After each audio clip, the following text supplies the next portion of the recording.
2017년 눈물로 뿌리고 기쁨으로 거두는 교회라는 표로 달려가고 있습니다. 주님 앞에서 눈물 아끼지 마십시오. 눈물 많이 흘리시고 배나 또 10배, 100배 기쁨으로 환급 받으시는 여러분 되시기를 소망합니다. 교회를 위해서 기도해 주십시오. 사람 보기에 예쁜 교회 아니라 사람 보기에 멋있다, 사람 보기에 일 잘한다 라는 교회가 아니라 하나님께서 예배 받으실 만하고 쓰실 만하고 또 하나님께서 자랑하실 만한 교회 되기를 소망합니다. 사람이 보는 시각과 하나님께서 보시는 시각이 많이 틀린 것을 우리는 알고 있습니다. 사람이 볼 때는 바리새인과 사두개인과 서기관들이 훌륭해 보이지만 주님께는 아닌 것입니다. 우리 교회가 바리새인, 사두개인, 서기관들이 넘쳐나는 교회가 아니라 뜨거운 신앙에 주님을 향한 마음이 간절하고 끓는 애간장이 타는 그러한 심령들이 모여있는 주님께 정말 예쁨인 교회 되기를 소망합니다. 그런 교회가 되도록 기도해 주시고 한 사람 한 사람 하나님의 성전들이 되어주시기를 간절히 소망합니다. 지난주 성경 암송 구절은 데살로니가후서 3장 13절 말씀이었습니다. 우리 함께 암송해 보도록 하겠습니다. 형제들아 너희는 서를 평하다가 낙심하지 말라. 데살로니가후서 3장 13절 말씀입니다. 이번 주 암송 구절 주보를 참조해 주시기 바랍니다. 마태복음 6장 24절 말씀인데요. 우리 함께 읽도록 하겠습니다. 시작. 한 사람이 부부주의를 섬기지 못할 것이니 혹 이를 미워하고 저를 사랑하거나 혹 이를 중히 여기고 저를 경히 여김이라. 너희가 하나님과 재물을 겸하여 섬기지 못하느니라. 아멘. 마태복음 6장 24절 말씀. 주보에 보니까 오늘 본문 말씀도 올라와 있습니다. 본문 말씀 함께 보실까요? 바로 그 위에 요한복음 12장 3절에서부터 8절까지의 말씀입니다. 제가 한 절, 여러분이 한 절 함께 교독하시겠습니다. 마리아는 지극히 비싼 향유 곧 순전한 나드 한 근을 가져다가 예수의 발에 붓고 자기 머리털로 그의 발을 닦으니 향유 냄새가 집에 가득하더라.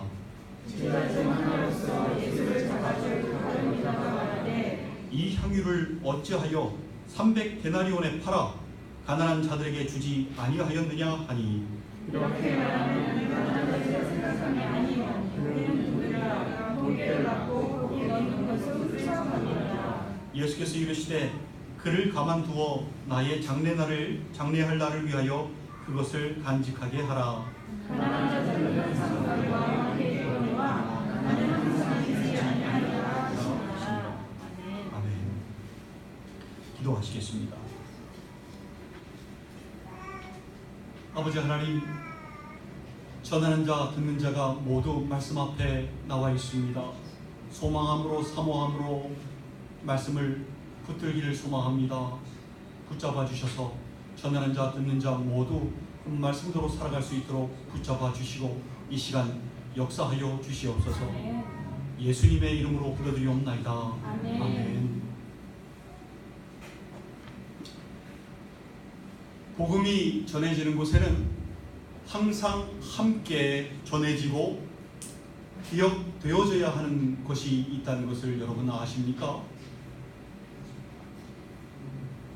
바로 오늘 본문에 나오는 베다니 마리아가 예수님께 하였던 일인데요. 예수님의 발에 순전한 나드 향유 한 근을 붓고 자기 머리털로 그 발을 닦았던 일입니다. 이 말씀이 오늘 본문뿐만 아니라 마태복음 26장, 마가복음 14장에도 기록되어 있는데 마태복음 26장 13절 또는 마가복음 14장 9절 말씀에 보면 두 말씀이 똑같습니다. 마태복음 26장 13절의 말씀에 보면은 이렇게 나와 있습니다. 내가 진실로 너희에게 이르노니 온 천하에 어디서든지 이 복음이 전파되는 곳에서는 이 여자가 행한 일도 말하여 그를 기억하리라 라고 예수님께서 말씀하셨습니다.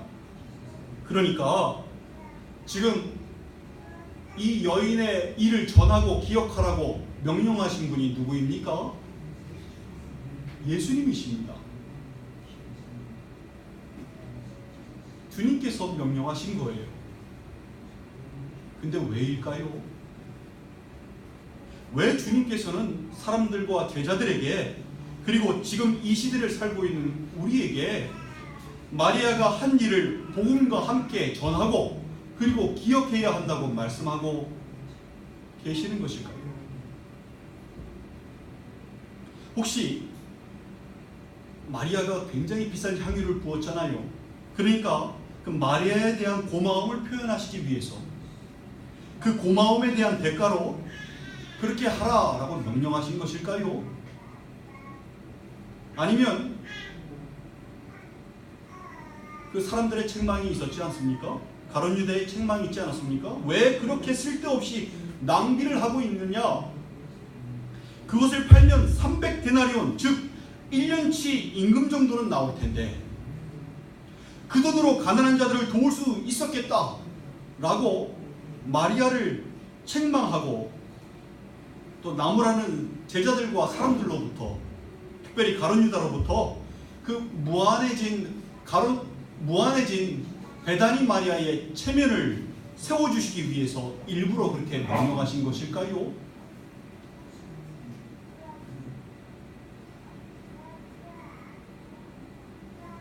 여러분 한번 생각해 보십시오. 예수님이 그런 분이십니까? 기분에 따라서 확 내지르시고 또 누구의 체면을 세워주기 위해서 그 사람의 이야기를 복음과 함께 전하고 기억하라고 명령하시는, 그런 기분에 따라서 왔다 갔다 하시는 그런 분이십니까? 절대 그럴 리 없지 않습니까?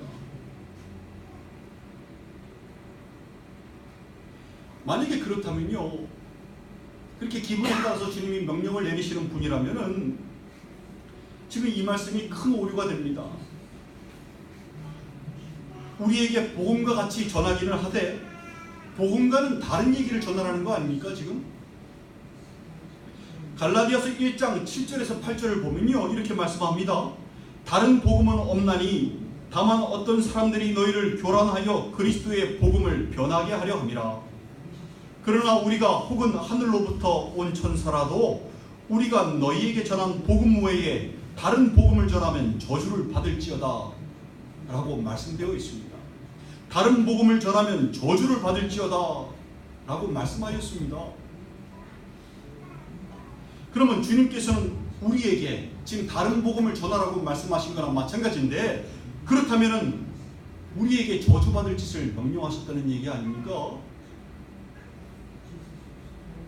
그럴 리 없지 않습니까?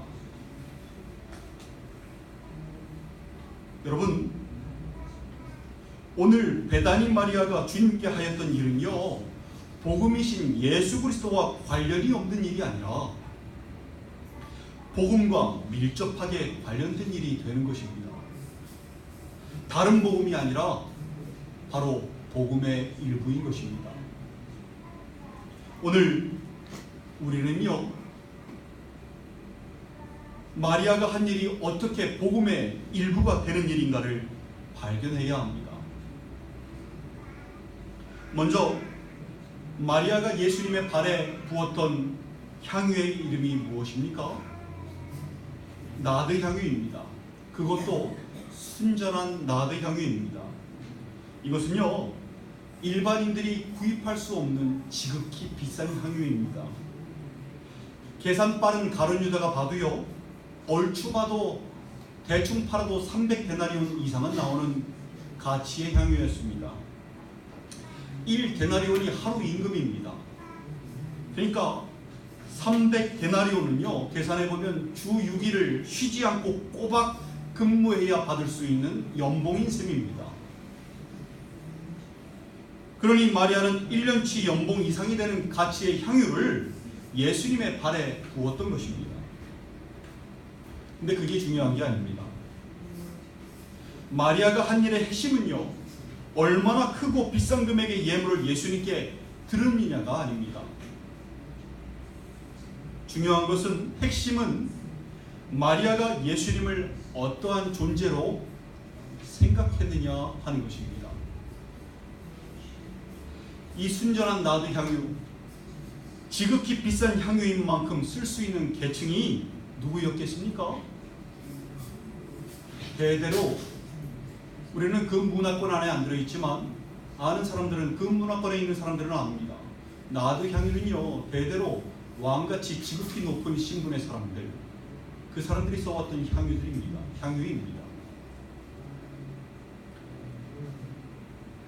따라서 마리아가 그 순전한 나드 향유를 예수님의 발에 부었다는 것은요, 예수님은 자신에게 지극히 높으신 분이라고 생각하고 고백하는 행동이었던 것입니다. 그 다음 마리아가 했던 행동이 무엇입니까? 머리털로 예수님의 발을 닦았습니다. 이게 무엇을 의미하는 줄 아십니까? 자신은 아주 미천한 종임을, 상대방의 발과 자신의 머리입니다. 이거는 자신의 위치가 아주 미천한 종 중의 종임을 나타내는, 고백하는 행위인 것입니다. 단순히 발만 닦아주어도요, 누가 주인이고 누가 종인지 분명히 드러납니다. 근데 이거는 단순히 발을 닦은 게 아닙니다.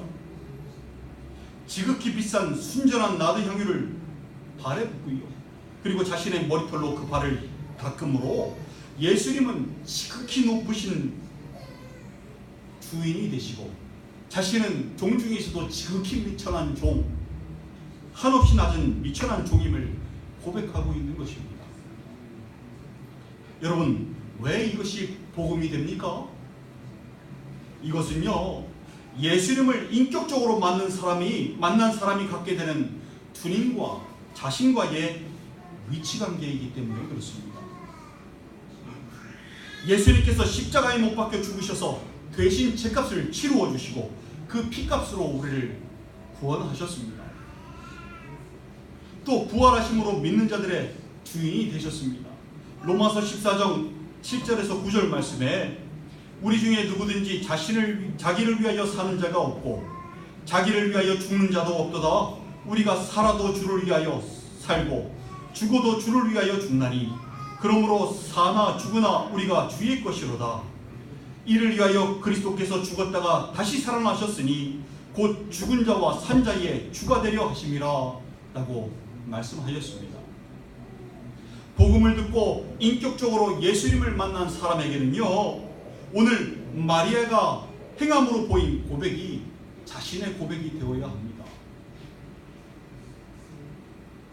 예수님은 지극히 높으신 나의 주인이 되시고 나는 주님의 미천한 종임을 고백해야 하는 것입니다. 주님의 성품은 우리가 잘 알고 있어요. 주님은요, 한없이 미천한 종인데도 우리를 친구로 불러주십니다.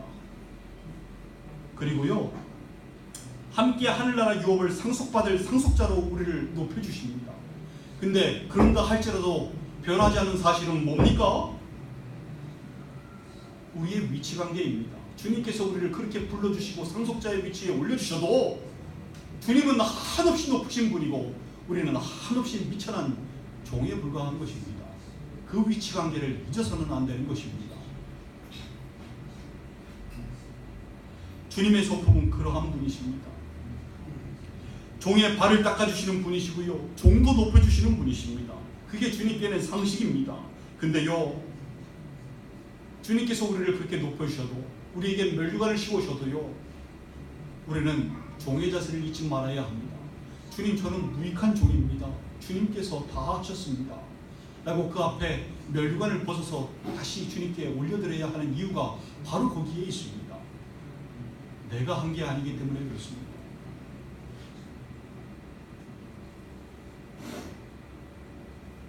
종은요, 자기를 위해서 사는 사람이 아닙니다. 살아도 주인을 위해서 살고요, 죽어도 주인을 위해서 죽는 사람이 바로 종인 것입니다. 말로만 주여 주여 한다고 종이 되는 것이 아니라 주인을 위해 살고 죽는 종의 자세가 삶 가운데 쫙 깔려 있어야지 그것이 종인 것입니다. 그래서 우리는 오늘 마리아가 예수님께 행하였던 일을 잊지 말아야 하는 것입니다. 또 주님은 그 이유 때문에 우리에게 복음이 전하여지는 곳에는 마리아가 행하였던 일도 함께 전하여지고 기억되어져야 한다고 명령하셨던 것입니다.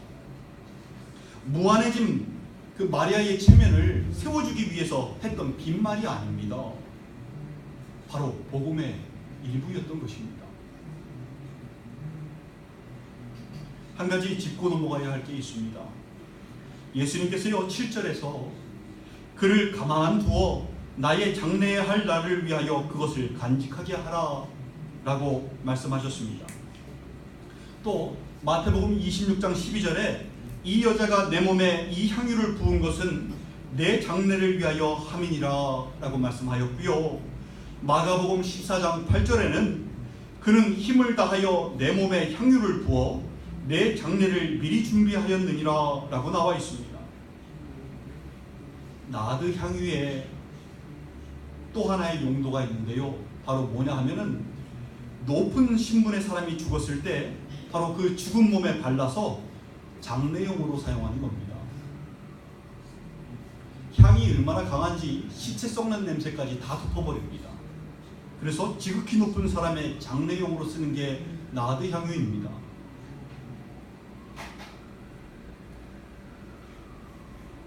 근데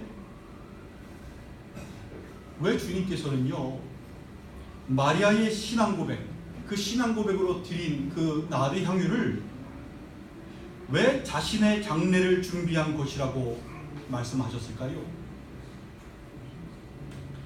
마리아가 실제로 예수님께서 돌아가실 것을 미리 알고 장례를 미리 치르기 위하여 기름을 준비한 것일까요? 실제 그렇다면요 이거는 큰 신뢰입니다. 사람이 아직 안 죽었잖아요. 사람이 아직 안 죽었는데 그 앞에서 장례를 치르면 이것만큼 신뢰가 있겠습니까? 없겠습니까?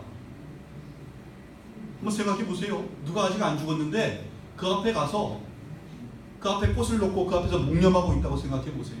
기분이 어떻겠습니까? 이것만큼 신뢰 없겠지요. 따라서 마리아가 예수님께서 내가 죽고 3일 만에 부활하리라 라고 했던 말을 염두에 뒀다 할지라도 그 앞에서 장례를 치르기에 갔겠습니까? 아니라는 것입니다. 마리아는 순전히 신앙 고백으로 주님은 지극히 높으신 분이고 나는 미천한 종임을 고백하기 위하여 그 앞에 갔는데 주님께서는 그것을 장례용으로 말씀하셨다는 것입니다. 왜 그러셨을까요?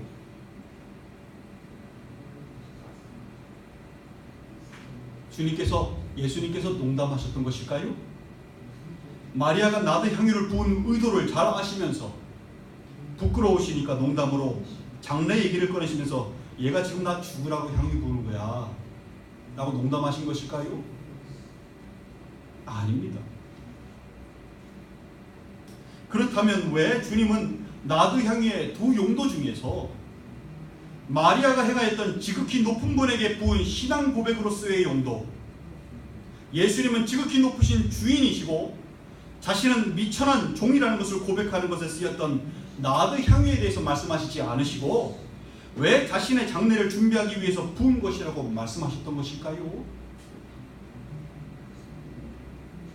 왜 또 오늘 본문 7절처럼 그를 가만두어 나의 장례할 날을 위하여 그것을 간직하게 하라 라고 향유는 이미 부어졌는데 뭘 또 간직하라는 말인지 이해가 안 되는 말씀을 하시는 것일까요? 여러분 정답은요 아까 읽었던 로마서 14장 9절 말씀에 나와 있습니다. 이를 위하여 그리스도께서 죽었다가 다시 살아나셨으니 곧 죽은 자와 산 자의 주가 되려 하시니라. 여러분 마리아가 순전한 나드 향유를 부음으로 드렸던 신앙 고백, 주님이 주인 되시고 자신은 종이 되는 것이 실제로 이루어지기 위해서는 어떻게 되어야 하는 줄 아십니까?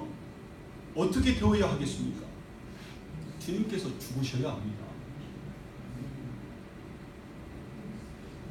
이를 위하여 그리스도께서 죽었다가 다시 살아나셨으니 곧 죽은 자와 산 자의 주가 되려 하시니라.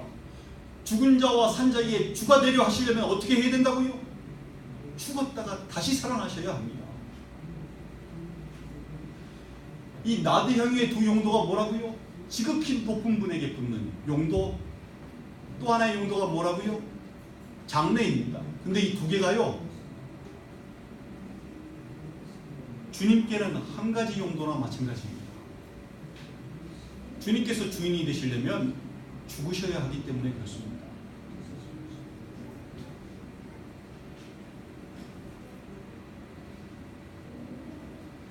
그래서 주님께서 본문 7절에 그를 가만두어 나의 장래할 날을 위하여 그것을 간직하게 하라 라고 말씀하신 이유가 뭐냐 하면은, 진정한 주인과 종의 관계가 되려면 십자가에 못 박혀 돌아가셔야 함을 말씀하고 계시는 것이고요, 십자가에 못 박혀 죽을 때까지 그것을 향유는 이미 부었지만 그것을 간직하고 있어라 라고, 그때까지 가지고 있어라 라고 말씀하셨던 것입니다. 주님과의 인격적인 만남이 이루어진 사람은요, 주님께서 자신을 위하여 대신 죄값을 치루어 주시고 자신의 구주가 되셨다는 것을 아는 사람은요, 자신을 위해서 사는 사람이 없습니다. 자신을 위해서 죽는 사람도 없습니다. 오직 자신을 위하여 죽었다가 다시 살아나신 주님을 위하여 사는 사람이, 또 죽는 사람이 바로 주님과 인격적인 만남을 이루었던 사람인 것입니다. 이게 진정한 주인과 종의 관계인 것입니다. 여러분들, 주님을 인격적으로 만나셨습니까? 그 검증은 스스로 해보시기 바랍니다. 내가 지금 누구를 위해서 살고 있는지, 내 마음속에 지금 누구를 위해서 죽고자 하는 마음이 있는지 자신에게 반문하시면서 검증하시기 바랍니다. 진정으로 주님을 인격적으로 만난 사람이라면 주님을 위해서 살게 되어 있고 주님을 위해서 죽게 되어 있습니다. 이제 가룟 유다에 대해서 살펴볼 때입니다. 가룟 유다가 오늘 하는 말을 가만히 보십시오. 5절 말씀입니다. 이 향유를 어찌하여 300데나리온에 팔아 가난한 자들에게 주지 아니하였느냐라고 얘기했습니다. 상당히 옳은 말처럼 들립니다. 이웃사랑이라고 하는 주님의 계명과도 일치해 보이고요, 부자 청년에게도 이렇게 말씀하셨지요. 네 재산을 다 팔아 가난한 자들에게 나누어 주어라. 그러면 네가 하늘에서 보물을 얻을 것이다. 그리고 와서 나를 따르라. 이렇게 말씀하셨던 주님의 의도와 이 가룟 유다가 오늘 한 말이 별반 다를 바 없어 보여요. 굉장히 옳은 말처럼 들립니다. 근데 6절 말씀을 보십시오. 이렇게 말씀하고 있습니다. 이렇게 말하면 가난한 자들을 생각함이 아니요 그는 도둑이라. 돈꾀를 맞고 거기 넣는 것을 훔쳐가미러라 라고 말씀합니다. 그가 도둑임을 말씀하고 있습니다. 그의 관심은요, 예수님이 아니라 뭡니까? 돈입니다. 가난한 사람을 돕고 이웃사랑을 실천하고 계명을 지키는 것이 아니라 뭡니까? 돈입니다. 주의 일과 사명이 아니라 뭡니까? 돈입니다. 재물인 것입니다. 그는 돈에 탐심이 있으면서요, 주의 계명, 하나님의 비전, 소명으로 자신의 탐심을 둔갑시키고 있습니다. 마태복음 6장 24절에요 주님께서 이렇게 말씀하셨어요. 한 사람이 두 주인을 섬기지 못할 것이니 혹 이를 미워하고 저를 사랑하거나 혹 이를 중히 여기고 저를 경히 여김이라. 너희가 하나님과 재물을 겸하여 섬기지 못하느니라 라고 말씀하셨습니다. 이 말씀을요, 공생의 초창기 시작할 때부터 하셨던 말씀이에요. 오병이어 기적을 일으킨 그 뒤에도 하셨던 말씀입니다. 누누이 말씀하셨는데 이 가룟 유다가 바뀌지를 않아요. 그는 재물과 주님을 같이 섬길 수 있다고 생각했던 모양입니다. 분명히 그럴 수 없다고 말씀하셨는데 재물도 섬기고 하나님도 섬기고 둘 다 할 수 있다고 생각했던 사람입니다. 또 예수님께서 자신에게 재물을 안겨주실 분이라고 생각했던 사람입니다. 주님으로부터 자신의 야망을 이룰 수 있을 것으로 생각했던 사람입니다. 근데요, 최근에 주님 하시는 말씀을 들어보니까 영 실망스럽습니다. 자신의 기대와는 다르게 최근 들어서 자꾸 죽는다는 말씀을 하십니다. 자신이 죽어야 한다고 말씀하십니다. 마음에 안 드는 거예요. 그렇게 나와서는 안 되는데 내 예상대로 하면 사람들의 인기를 얻어가지고 로마 제국을 함락시키고 이스라엘의 부흥을 일으키는 것이 바로 가룟 유다의 생각이고 자신은 부와 명성과 재물을 얻게 되는 이것이 가룟 유다가 원하는 건데 주님께서 자기의 기대와는 반대대로 가니 마음에 안 드는 겁니다.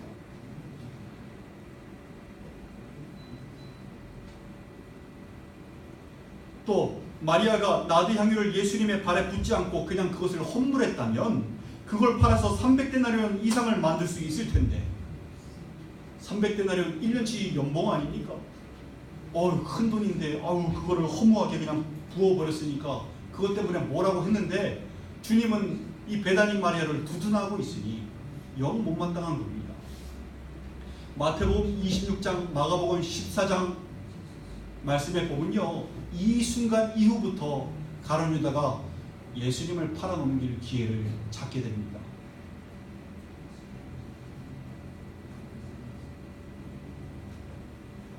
그렇게 기록되어 있습니다.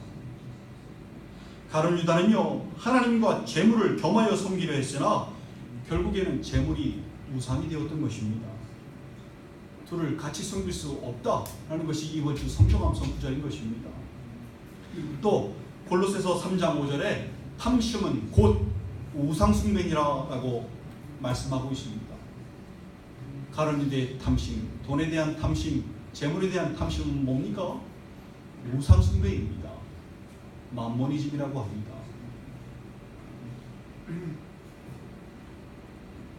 오늘날 얼마나 많은 신앙인들이요, 가룟 유다와 똑같은 생각으로 사는지 모릅니다. 주님을 섬긴다고 말하면서도요, 삶은 돈을